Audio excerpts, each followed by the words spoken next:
I caught HOA Karen seizing my property. But she never expected that I would take such an action against her that would make her suffer the worst consequences of it. It all started one afternoon when I went outside to check on my yard and found something that made my stomach drop. There she was, Karen, a notorious HOA board member, standing right in the middle of my property, measuring the space along the edge of my land. She had a clipboard in her hand and that smug, entitled expression on her face that made my blood boil. "Excuse me, what are you doing on my property?" I asked, trying to stay calm but failing to hide the frustration building inside me. Karen turned toward me with that all-too-familiar look of arrogance and said, "I'm here to take measurements for the new community space." The HOA decided to extend the neighborhood boundaries. I couldn't believe what I was hearing. The HOA was trying to claim my private property as part of their so-called community space. No consultation, no permission, just a random decision from a woman who felt she could do whatever she wanted because she was on the HOA board. "You have no right to do this," I said, trying to keep my composure. "This is my land. You can't just claim it because you feel like it." But Karen wasn't hearing it. She kept talking over me, insisting that the HOA had already voted to expand the neighborhood and that I had no say in the matter. Her voice was rising, but I could feel the anger welling up inside me. This wasn't just about a property dispute, it was about someone trying to take control of what was mine. I couldn't let this go. As she kept arguing, I grabbed my phone and started recording. Karen was so focused on her self-righteous rant that she didn't even notice I was filming. I knew that this was just the beginning of a much bigger battle, and I had to have all the proof I could get. But it didn't stop there. Karen, realizing she wasn't getting through to me, pulled out her phone and called for backup. Moments later, 2 more HOA members showed up, and they began to surround me like a pack of wolves. The audacity of it. They were all insisting that the HOA had full rights to my land. They even threatened to take legal action if I didn't comply. The situation was spiraling out of control. That's when I decided it was time to stop being passive. I immediately called the police. There was no way I was going to let them intimidate me into giving up my property. When the officers arrived, they seemed just as shocked as I was. Karen and her colleagues tried to explain that they were just doing their jobs, but the officers weren't buying it.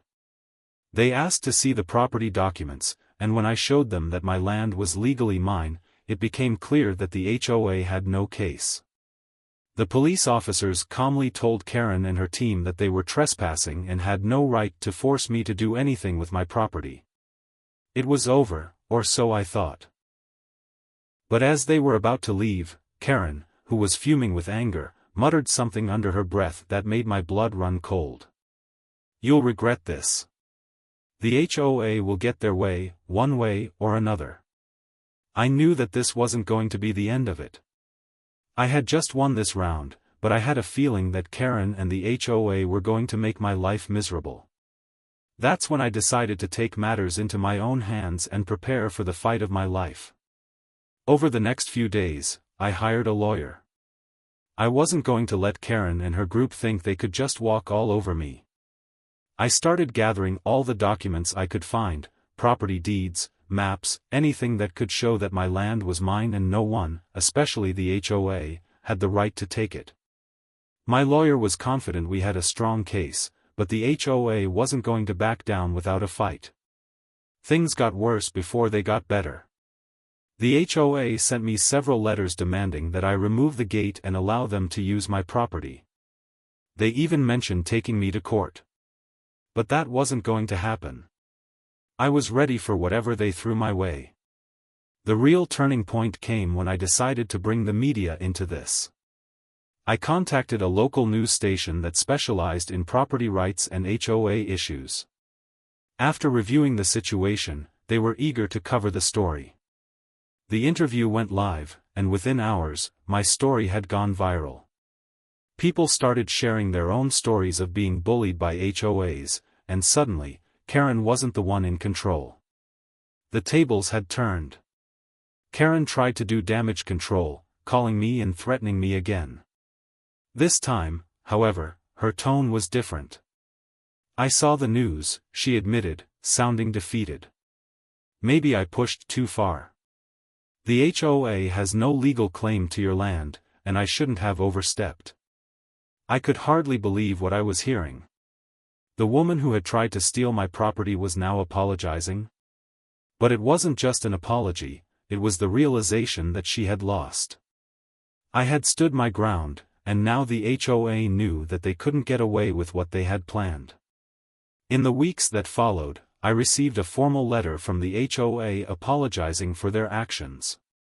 They confirmed that they would no longer pursue any further legal action against me. Karen was also removed from the board. The victory was mine, but it came with the understanding that this battle wasn't just about property, it was about standing up to those who believe they can take advantage of others. Now, every time I look out at my property, I feel a sense of pride. I fought for what was rightfully mine, and I won. And Karen? She learned the hard way that you don't mess with someone's land without facing the consequences. In the weeks following the media coverage, things finally seemed to calm down. The HOA had stopped sending aggressive letters, and Karen, once the face of the HOA's bullying tactics, was nowhere to be seen. I had won, and for the first time in a long time, I felt like I could breathe again. The peace I had longed for was now within my reach. But even though the external conflict had ended, something about the whole situation still gnawed at me. I had fought for my land and my rights, but I realized that it wasn't just about me. This battle wasn't only about protecting my property from an overbearing HOA, it was about sending a message. A message to everyone who had ever been bullied or threatened by those in power. A message that said enough was enough. I took the time to reflect on what had happened. The legal letters, the phone calls, the endless meetings, all of it had been a test of my patience, my resolve, and my willingness to stand up to injustice. In the end, it wasn't just about winning the battle, it was about holding firm to what was right. A few months later, I received a call from a neighbor. He had been one of the ones who had used the shortcut across my property before the fence was installed. I expected him to apologize, but what he said next caught me off guard. "I wanted to thank you for what you did," he said. "You may not know it, but you've inspired a lot of us to take a stand when we're pushed around." It was a humbling moment. I hadn't realized how much my fight had resonated with the people around me. My decision to not back down had not only protected my land, it had shown others that they didn't have to let themselves be trampled by those in positions of power. It wasn't just about a property dispute, it was about taking control of your life and your rights, no matter how hard the fight might seem. But even though things seemed to be quieting down, Karen's words echoed in my mind. "You'll regret this," she had said.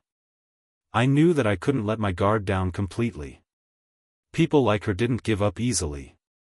The HOA might have backed off for now, but I wasn't going to assume that would be the case forever. I kept my eyes open, watching for any signs of the HOA trying to push boundaries again. I made sure to stay updated on local property laws and HOA regulations, just in case they tried anything sneaky. I wasn't about to let my guard down. Then, one day, I received another letter from the HOA.